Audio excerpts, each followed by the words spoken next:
देहरादून में बादल फटने के बाद आपदा जैसे जो हालात दिख रहे हैं वो बेहद भयावह हैं।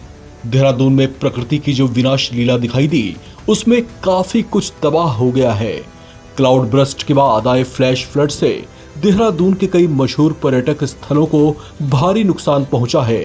सहस्त्रधारा, टपकेश्वर महादेव मंदिर, गुच्चू पानी, माल देवता समेत मसूरी में भट्टा फॉल्स समेत कई पर्यटक स्थलों में बादल फटने के बाद आई तेज बाढ़ से तबाही का मंजर दिखाई दिया। पहाड़ों में भूधसाव, भूस्खलन की घटनाएं आम बात हैं, लेकिन देहरादून में तबाही का ऐसा मंजर पहली बार दिखाई दिया। देहरादून उत्तराखंड की राजधानी होने के नाते ये एक तरह से पूरी सरकारी मशीनरी का सेंटर है।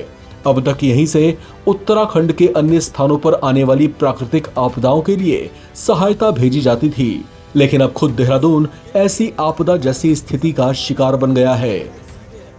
ये घटना ऐसी हुई कि रात को परसों रात बादल फटे, तकरीबन 10:30-11 के बीच में। ये बादल जो फटे सैंसदारा से काफी आगे, 500 किलोमीटर आगे कालडीघाट मजाड़ा, आपका ये दूसरा कालडीघाट जो सैंसदारा मोटर मार्ग जो ये सरोना के लिए निकलती है, यहाँ पे जो छोटे छोटे गधेरे थे वहाँ पे ये बादल फटे। इन बादलों के फटने के बाद ये सारा जो मलबा बहता पानी सहस्त्रधारा की तरफ आया, जिससे काफी सारी दुकानें, होटल चपेट में आ चुके हैं। वैसे जनहानि तो इतनी नहीं हुई थी, जैसे सारे सेफ हैं, हमारे गांव के लोग सुरक्षित है। सुनने में 2 से 3 लोग अभी लापता हैं, उनकी कोई जानकारी नहीं है। और यहाँ पे जितने होटलों में लोग थे, स्टाफ थे, सबको तुरंत खाली करवा दिया गया। सब सेफ है इस समय, सब सुरक्षित जगह पहुंचा दिए गए थे रात को ही 10 बजे। उसके बाद जैसे ही पानी का बहाव तेज हुआ, उसके बाद आगे के जो राज पैलेस होटल है, उसके अलावा कई होटल बड़े बड़े बह चुके हैं, जैसे मोनाल होटल है। और आगे भी होटल फॉल्स के सामने जो दुकानें थी, 5 दुकानें वो जा चुकी है। मंजाड़ा गांव में, वहाँ पे पूरा गांव आपदा की चपेट में आ गया है। आपका कालडीघाट गांव है, वो आपदा की चपेट में है। इस समय जो कालडीघाट गांव है, वहाँ पे जो सड़कें अभी तरफ खुली नहीं है, पानी की भी वहाँ पे व्यवस्थाएं नहीं है, लोग पैदल आ जा रहे हैं। जेसीबी वगैरह आज उस मार्ग में लगी है, सरोना मोटर मार्ग जो कालडीघाट मार्ग है, तो खोलने की पूरी व्यवस्था हो रही है, लेकिन कब तक खुलेगा ये पता नहीं है। गांव के जो लोग हैं अपने रिश्तेदारों के घर गवर्नमेंट की तरफ से उन्हें नागल साइड शिफ्ट कर चुके हैं, लेकिन वो अपने पशुओं को देखने के लिए अभी भी आ रहे हैं, क्योंकि गांव के लोग हैं, उनके घर में कुत्ते हैं, गाय भैंस सब घर ही में छोड़ के वो जा रखे हैं, लेकिन बारी बारी वो घर में आ रहे हैं और अपने पशुओं को चारा वगैरह दे रहे हैं। उसके बाद रात को न जाने फिर क्या हो जाए। पानी का बहाव अभी इतना तेज है, कुछ कह नहीं सकते हैं। लोग सुरक्षित स्थानों में पहुंचाए गए हैं, लेकिन फिर भी खतरा अभी मंडरा रहा है। यहाँ जो है ना, कल परसों रात जो है 10-11 बजे जो है बहुत पानी आया रात।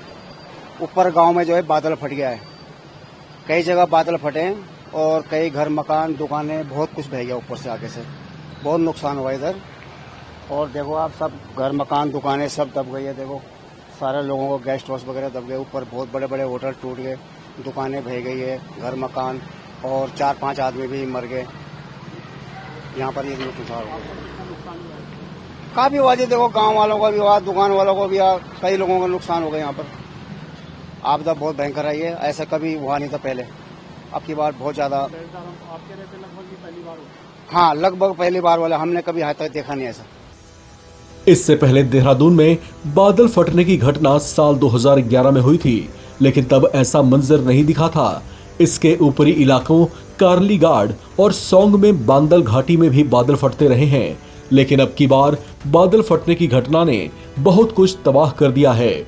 माल देवता का सरखेत गांव तो आपदा के जख्म से उबर भी नहीं पाया था, और अब एक बार फिर से माल देवता सहस्त्रधारा में तबाही मच गई है। माल देवता में भी बारिश से काफी नुकसान हुआ है। कई दुकानें नदी के तेज बहाव में बह गई हैं। माल देवता क्षेत्र के दुर्गम गांव धंतो का सेरा में पहाड़ से आए मलबे में एक झोपड़ी ढह गई, जिससे पति पत्नी की दबकर मौत हो गई। ये लोग यहाँ पर मजदूरी किया करते थे। ऐसा ही हाल तीर्थ नगरी और योग नगरी के नाम से पहचाने जाने वाले ऋषिकेश का हुआ है।